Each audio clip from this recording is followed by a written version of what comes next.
FBI Special Agent Nathan Burke stared into the eyes of a dead man.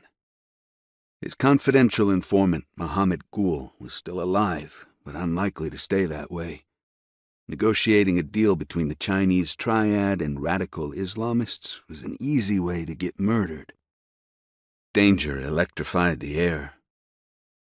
Mohammed slouched in the front passenger seat, hiding behind the tinted windows of Nathan's FBI-issued Suburban, known as a B-car.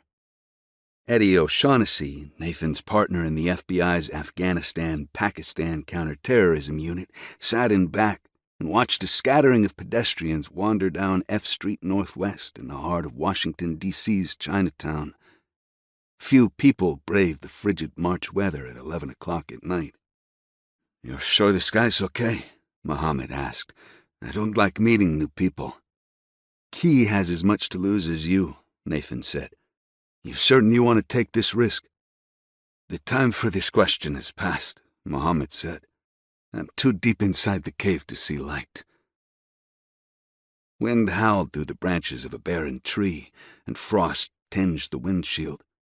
Nathan glanced in his rearview mirror just in case, then focused on Mohammed. Never trust a snitch. "I want you to introduce Key to your cell leader," Nathan said, "but don't vouch for him. Tell Ghulam that Key is triad, and promise him Key can create official DMV licenses or whatever other documents they need. If they check on him, and I assume they will, they'll confirm he's a member of the Golden Dragons." "I've never dealt with Chinese organized crime," Eddie said from the back seat. "I'm playing catch-up." Triads have existed for hundreds of years. They spread to Hong Kong, Taiwan, Singapore, and Malaysia, and they exert influence in Chinese-American communities on our coasts. The Golden Dragons are the newest incarnation inside the district. "Great, another fucking gang. A gang backed by the Sufong Triad in Hong Kong." Nathan squinted through the windshield. The red ember from a cigarette flared in the alley. "That's him." Clicking emanated from the back seat, and Nathan stared into the dark behind him. Eddie played with a fidget toy, a metal contraption that clicked and clacked as he manipulated it.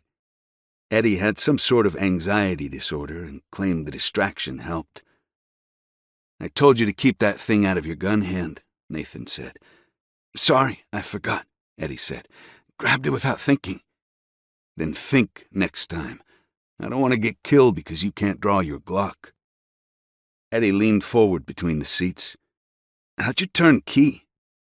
Nathan avoided discussing one informant in front of another, but he'd worked with Mohammed for years, and Mohammed would need to work in concert with Key if the operation was to succeed.